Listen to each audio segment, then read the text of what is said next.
Alrighty, folks, welcome to Johnny D Talks to the Stars. Well, indeed, today a great star from many movies and many TV shows. His name is Bo Svenson. Welcome to my show, Bo.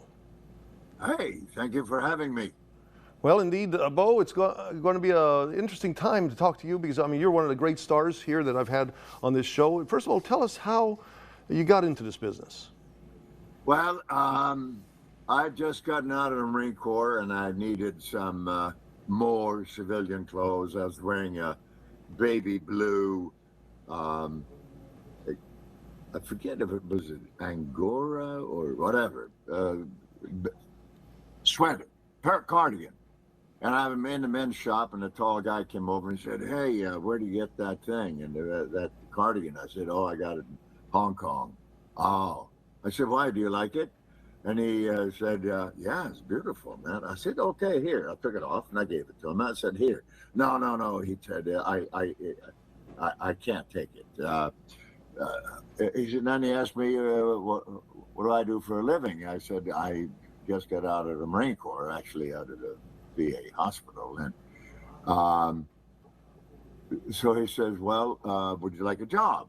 I said, well, what you got in mind? And then so he said, well, can you sing? And I said, well, yeah.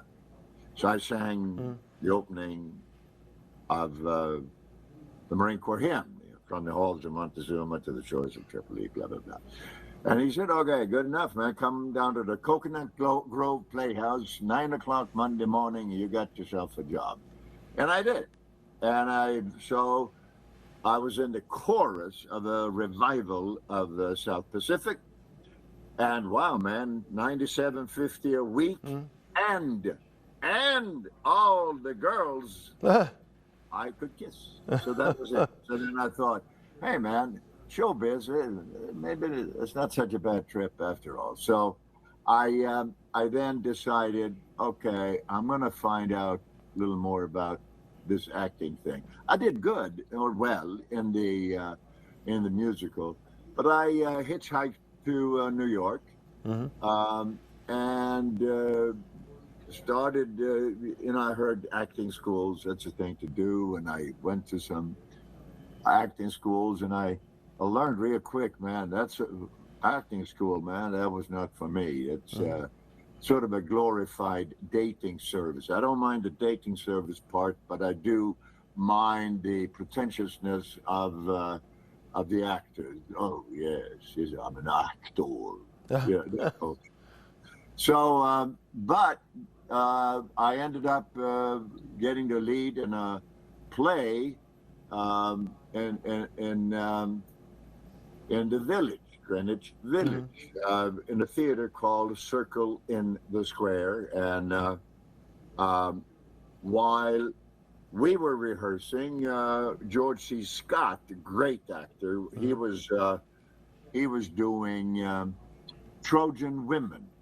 And then when we were on and occupying the stage, Dustin Hoffman at night, then Dustin Hoffman was rehearsing a play called and I did well in that play.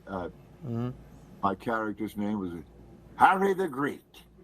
And yeah, so casting director saw me, and one thing led to another. I was cast as a lead in a TV series called Hazard of the South Seas. The producer director, David Seidler. Okay. So he went to the Pacific to scout locations. He never came back. Wow, man. And like some months later, I got a postcard from, hey, it's David. I'm here in Fiji.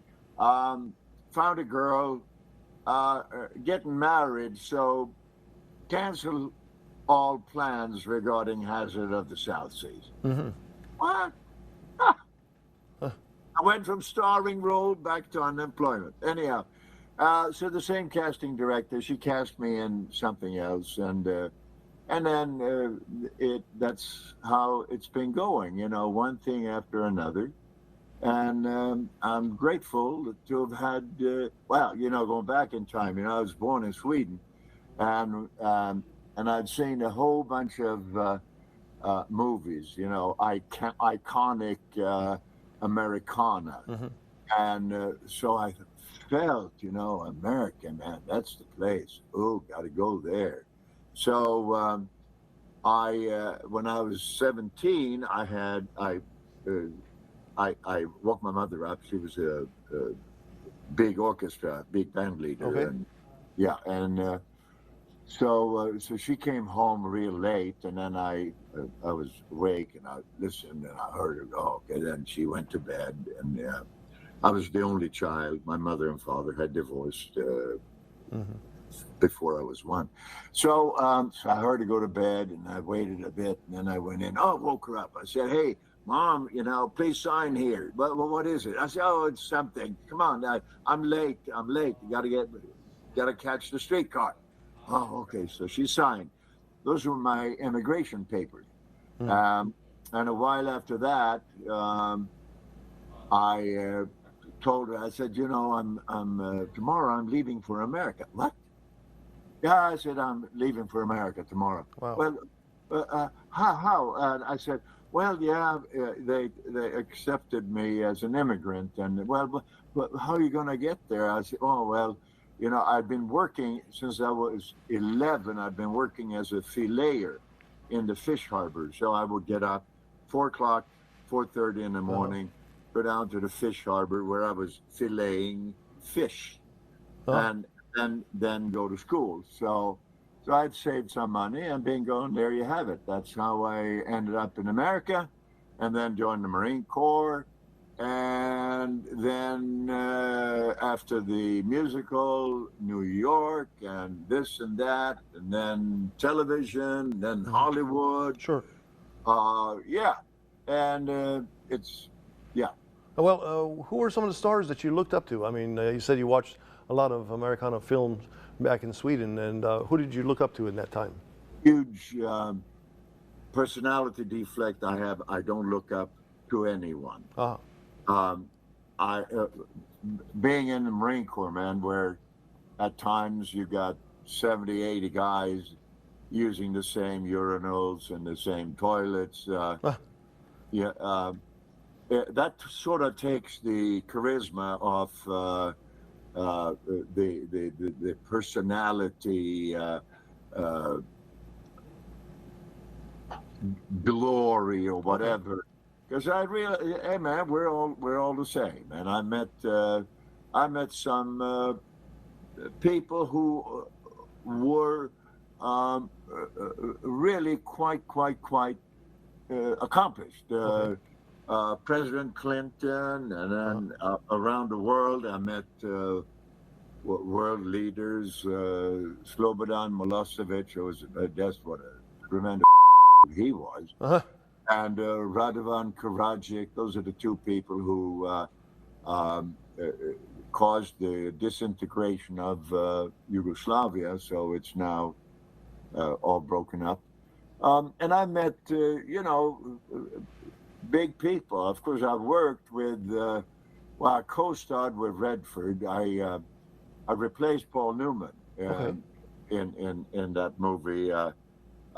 George Raheel had written with Bo Goldman, another Academy Award-winning writer. They had written a screenplay called The Great Walter Pepper, and George took it to Universal Studios, and Mr. Wasserman, Mr. Scheinberg. One was president, the other one was the chairman of that whole conglomerate. And so they said, okay, oh yeah, good screenplay. So what do you got? You got Redford Newman again? And because George Raheel had made Butch Cassidy and the Sundance Kid and The Sting with Redford and Newman. And the way they said it to George, and Mr. Wasserman later told me that they kind of bit their tongue after they said that, because George then said, "No, I'm gonna get somebody else." So he called Paul Newman and said, "Hey, Paul, do you mind if we get someone to do your role?" And Paul Newman, great guy. And he said, no, not at all. So George Roy Hill and Marion Doherty, who the casting director, so they invited my bride and I to Paul Newman's house on a Sunday afternoon, and Redford was there, and so was Mark Harmon and his sister, one of his sisters, Kelly Harmon, whatever her name. And it was nice walking around, lunch plates and what have you. And okay, thank you, nice meeting you. And of course, meeting Paul Newman and Robert Redford. I mean, I was, relatively new in the business. I was actually quite new in the business. So, so my wife and I would thank them very much. Nice meeting you, and went home. And then that evening, my agent called me. Mike Belson was his name. Great guy. And he said, "You got the part." I said, "What part?" "Oh, well, you're going to replace Paul Newman in this movie." "Oh, yeah." So be at Universal Studios tomorrow morning, 9 a.m. That 9 a.m. keeps recurring. It was a 9 a.m. call that got me into a musical, and a 9 a.m. call that cemented my role as Robert Redford's co-star. So hold on one second. Lisa, I'm actually doing a video interview. But your mellifluous voice is always attractive. Welcome. Except when she, my wife, we've been married 58 years. Congratulations. Congratulations. For me, yeah, but not her. Lament her. Oh, man, can you imagine being married to me for 58 years? Yeah. Anyhow, where were we? Okay, right. So that was it. So great Walter Pepper, and then they called me. Mike again, Belson called me and said, "Hey, they want to see you to take over the role of a Southern sheriff." Okay. Oh, okay. I knew nothing about this. Walking tall, I had no clue. But I went in and met with the producer and Chuck Pratt. And we talked, and he said, "Where were you born?" "Born in Sweden." He said, "Well, can you talk Southern?" I said, "Of course." I mean, all I got to do is put a warm potato in my mouth and talk away. Anyhow, and he never tested me or anything. So I got that job, and then a few weeks before we began principal photography, I flew down to Jackson, Tennessee, to get a handle on how people talk in West Tennessee.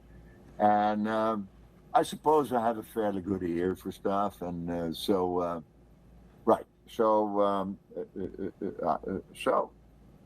I in a couple of weeks, I kind of learned to talk like them. I didn't much learn to be like them, but that's a different story. So we did that movie, and oh man, this was really trippy because right after I got there, I had a call from, this is kind of trippy, from a man. He's, no, it wasn't a call. I came back to the hotel, and Holiday Inn, Howard Johnson, whatever, or maybe Holiday Inn, yeah. And there were two guys in the lobby. They came over to me and say, "Mr. Bo, Way's from Mississippi, and we want to talk with you." I said, "Oh, okay. Well, let's talk then." So then we sat. The Holiday Inn had a little breakfast area. We sat there, and so they said, "Well, Mr. Bo, we's member of what what the press call the Dixie Mafia. Oh, And we don't appreciate you and Bing Crosby Productions blaming us for Pauline Pusser's murder. We had nothing to do with that. I thought, dude, I mean, really, you're gonna help me out by demoralizing me, giving me information about the dude that I'm portraying that I really didn't want to hear.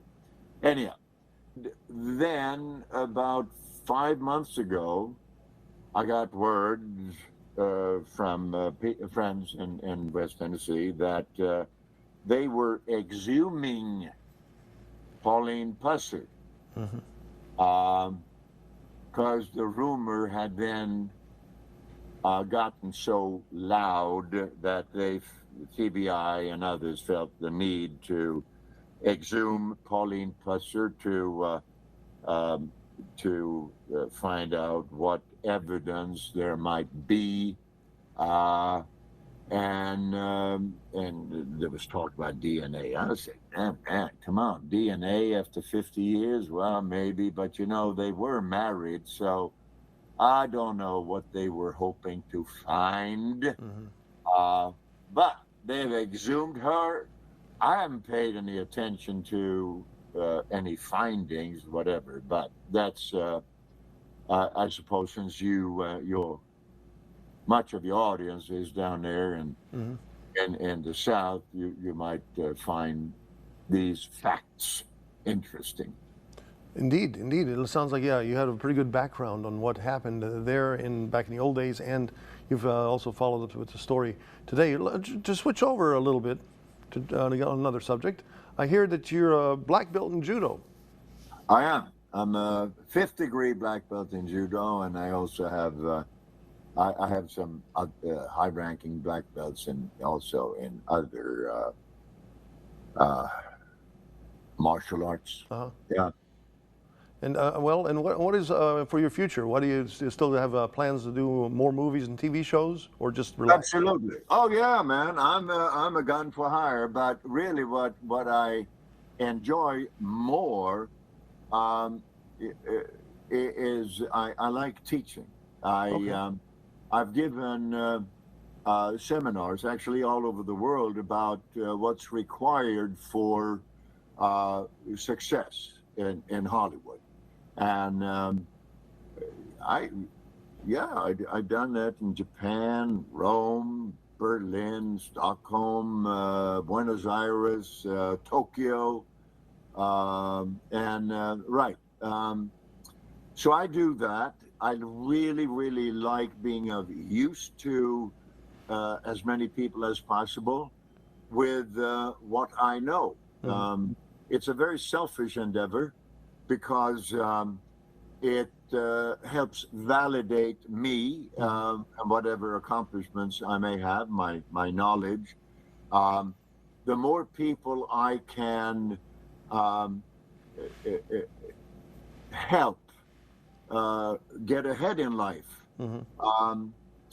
the more validated I am, my presence on earth, so to speak, and doing something for having been afforded the opportunity to come to America, which is a great honor, great privilege. Also, service in the Marine Corps, but perhaps even more importantly is the fact that I've appeared in so many movies and television programs that somehow my persona has,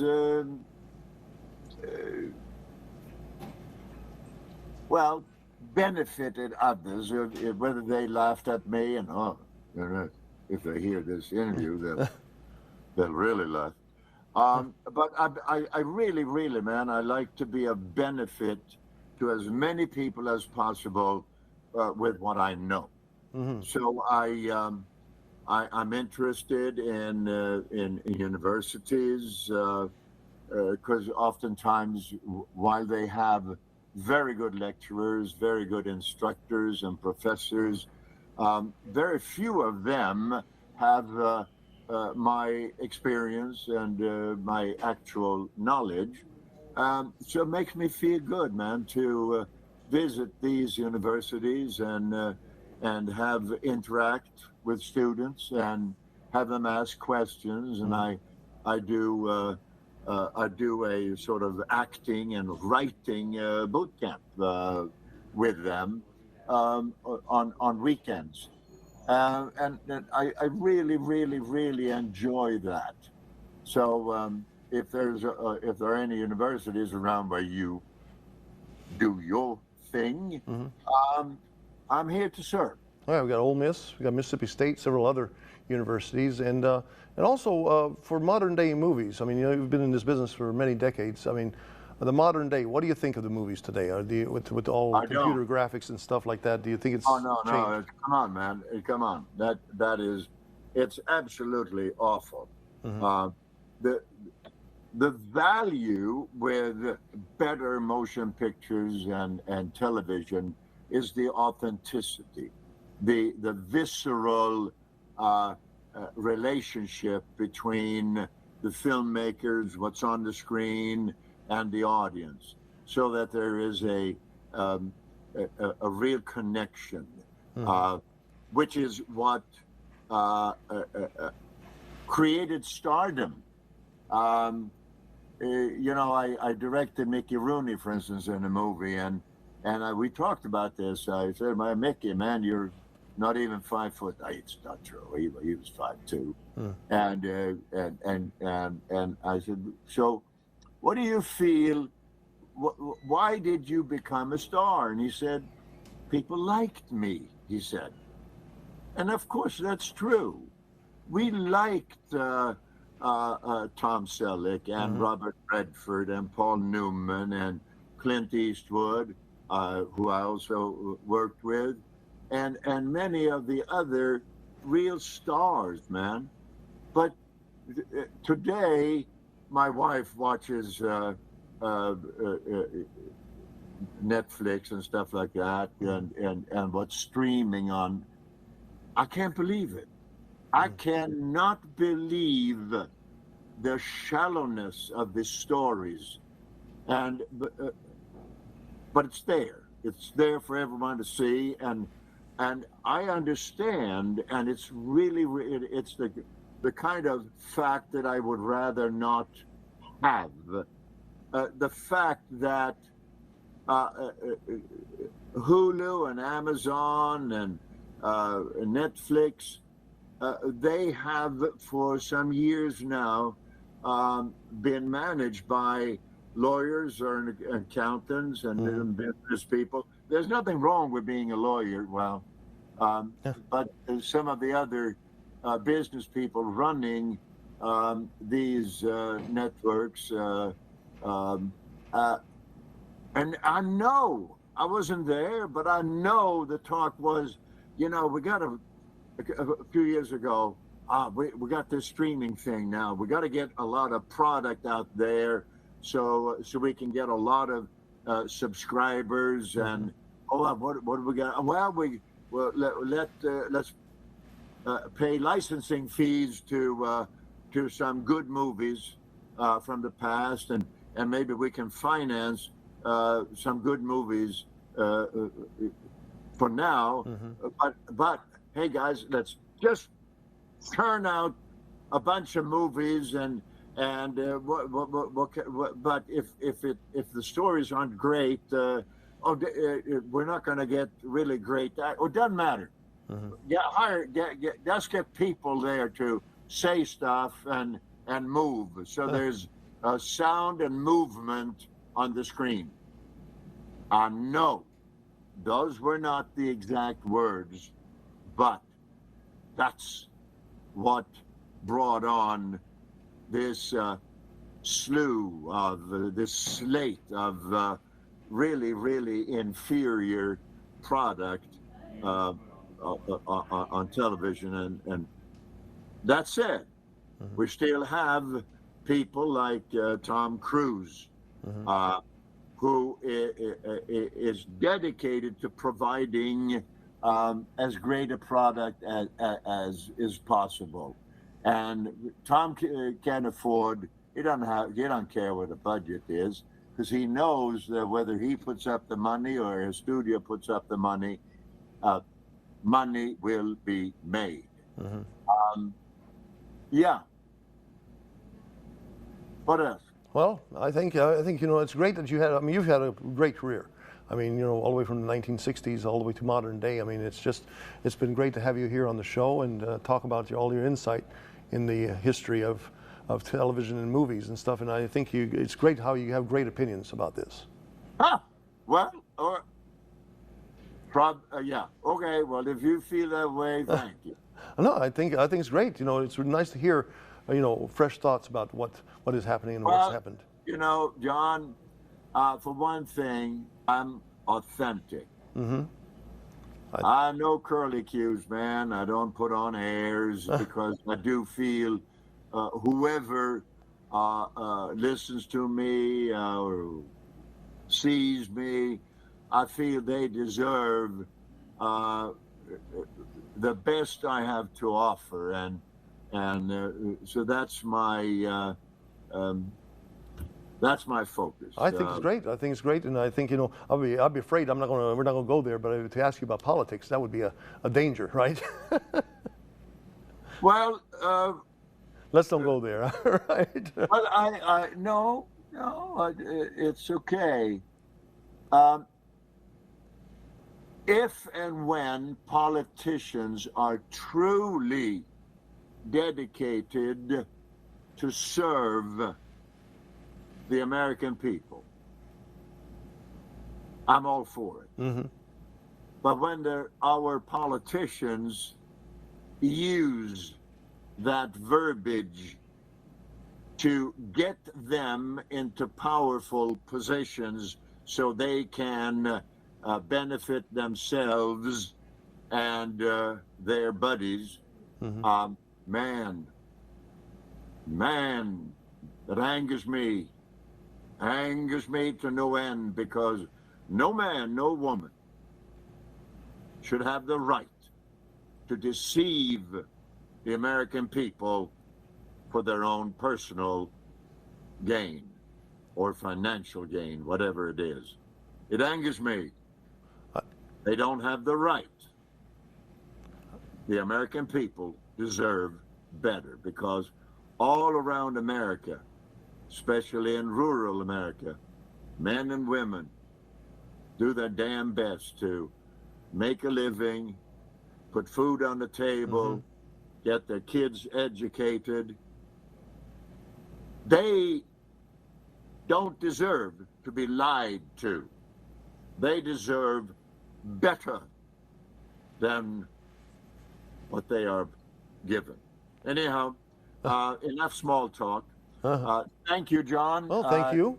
Thank you very much. And that was a great answer. That's either not covering conservative or liberal. That's a great answer that you had right there. And again, it has been a pleasure to have you here on the show. Yeah, I wish you luck with many more things that you have in your future. Hopefully everything goes great. Thank you, John. Appreciate it. And give my best to your audience. All right. Thank you. All right. Well, thank you, sir. Take care, okay? Bye-bye.